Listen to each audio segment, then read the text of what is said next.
Class 11-এর second semester পরীক্ষার্থীদের জন্য most important একটি ভিডিও নিয়ে চলে এসেছি। এই ভিডিওতে আলোচনা করব পলিটিক্যাল সায়েন্সের সাজেশন ভিত্তিক প্রশ্ন নিয়ে। এই সাজেশনগুলো 2025 সালের পরীক্ষার্থীর জন্য মোস্ট ইম্পর্ট্যান্ট, আর প্রতিটা প্রশ্নের মান 6।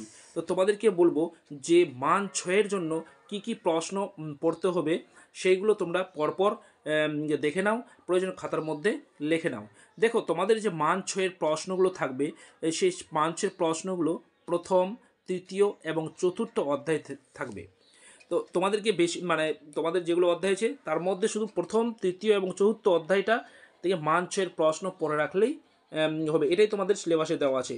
পাশাপাশি তোমাদেরকে বলে রাখবো, এখানে যে প্রশ্নগুলো রাখা হয়েছে প্রতিটা প্রশ্নই কিন্তু সাজেশন ভিত্তিক প্রশ্ন, একটাও কিন্তু প্রশ্ন ছাড়া যাবে না।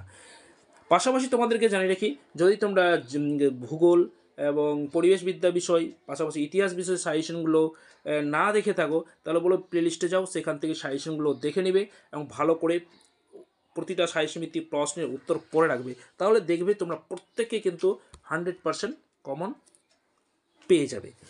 পাশাপাশি বলে রাখি, যদি তোমরা চ্যানেল নতুন এসে থাকো তাহলে অবশ্যই চ্যানেলটিকে সাবস্ক্রাইব করে পাশ থেকে বেল আইকনটি বাজিয়ে রাখবে, তাহলে সবার আগে এই ধরনের ভিডিওগুলো পাবে। তাহলে শুরু করা যাক আজকে ভিডিও সাজেশন ভিত্তিক প্রশ্নগুলো নিয়ে।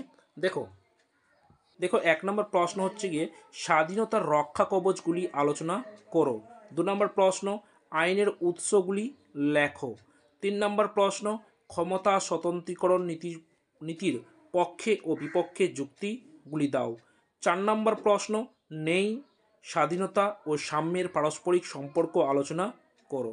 5 নম্বর প্রশ্ন সাম্য কাকে বলে, সাম্যের বিভিন্ন রূপ ও প্রকৃতি সম্পর্কে আলোচনা করো। 6 নম্বর প্রশ্ন গণতন্ত্র কাকে বলে, এর বিভিন্ন রূপগুলি লেখো।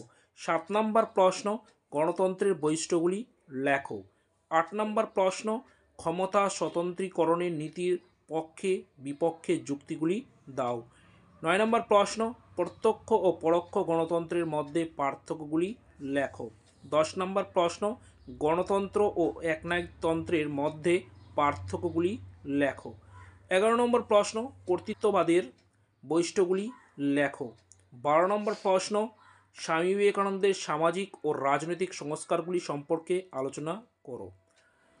13 নম্বর প্রশ্ন গান্ধীজির রাষ্ট্র দর্শন ও সত্যাগ্রহ সম্পর্কে আলোচনা করো। 14 নম্বর প্রশ্ন নেতাজি সুভাষচন্দ্র বসুর স্বাধীনতা ও জাতীয়তাবাদের ধারণাগুলি আলোচনা করো। তো এই ছিল আজকের ভিডিও সাজেশন ভিত্তিক প্রশ্ন। তোমাদেরকে বলো প্রতিটা প্রশ্নের উত্তর ভালো করে পড়ে রাখবে। আশা করি এখান থেকে তোমরা 100% কমন পেয়ে যাবে। যাই হোক, ভিডিও এখানে শেষ করছি। ভালো লাগলে লাইক করো, বন্ধুদের শেয়ার করো, আর চ্যানেল থাকলে অবশ্যই চ্যানেলটিকে সাবস্ক্রাইব করে পাশে থাকো। ধন্যবাদ। দেখা হচ্ছে পরের আরেকটি গুরুত্বপূর্ণ ভিডিওতে।